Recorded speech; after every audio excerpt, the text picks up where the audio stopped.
बिस्मिल्लाहिर्रहमानिर्रहीम। अस्सलामुअलैकुम। Saudi Urdu news channel में आप सबको खुश आमदीद कहा जाता है। सऊदी वज़ारत दाखिला ने सऊदी अरब में मौजूद तमाम गैर मुल्की और सऊदी शहरियों को वाज़िह तौर पर हदायत जारी कर दी हैं कि ऐसे अफराद जो मक्कातुल मुकर्रमा में बग़ैर इजाज़त नामे के उम्रा करने की कोशिश करेंगे, इन्हें 10,000 रियाल जुर्माना किया जाएगा।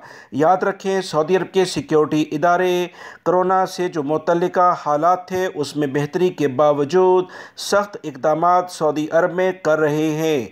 ऐसे अफराद जो बग़ैर परमिट हासिल किए सऊदी अरब में उम्रा करने की कोशिश करेंगे, इनके ख़िलाफ़ कार्रवाइयाँ की जा रही हैं।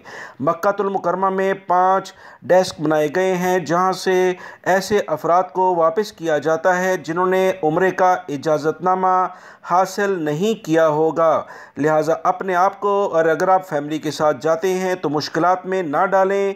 फ़ी फ़र्द के लिहाज से 10,000 रियाल जुर्माना किया जाएगा। बहुत एहतियात बरतें। उम्रे के लिहाज से जो भी कवानीन हैं उस पर सख्ती से अमल किया जाए। वीडियो लाइक करके शेयर भी कीजिएगा। अस्सलामु अलैकुम।